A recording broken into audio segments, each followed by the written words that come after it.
Today,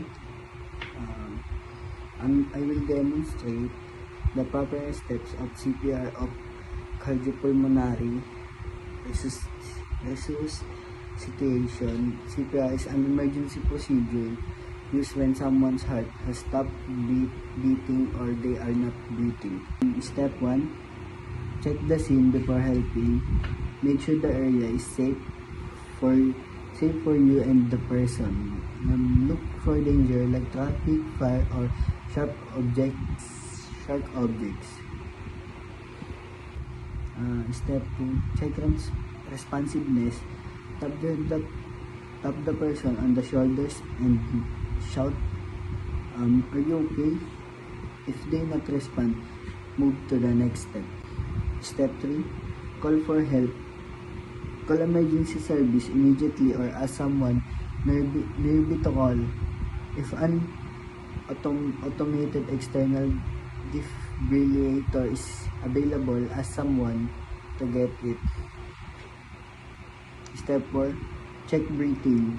Look at the chest for movement and listen for breathing for no more than 10 seconds.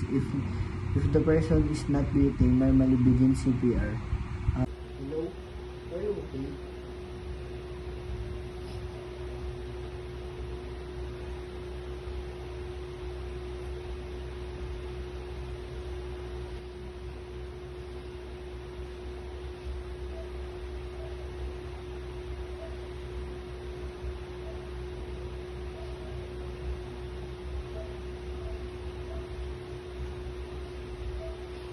Step 5. Start chest compression. Place the person flat on their back on a firm surface. Kneel beside their chest.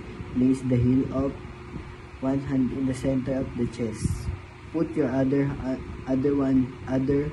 on top and interlock your fingers. Keep your arms straight and shoulder over your hands. Step 6. Give the rescue breaths. After 30 compression, tilt the head back slightly and lift the chin. Pinch the nose shut. Give 2 slow breaths, watching the chest rise. If you are not trained, continue hands-on CPR with chest compressions. Step 7. Continue CPR doing the cycle of 30 compressing chest, 2 rescue breath. Continue until emergency help arrives and AED is ready to use. The person starts breathing. You are too tired to continue. And the last step, step 8, use an AED if available. Turn on the AED and follow the voice instruction. Continue CPR when the AED tells you to. Closing CPR can save a life. Staying calm, acting quickly, and following these steps can make a critical difference in an emergency.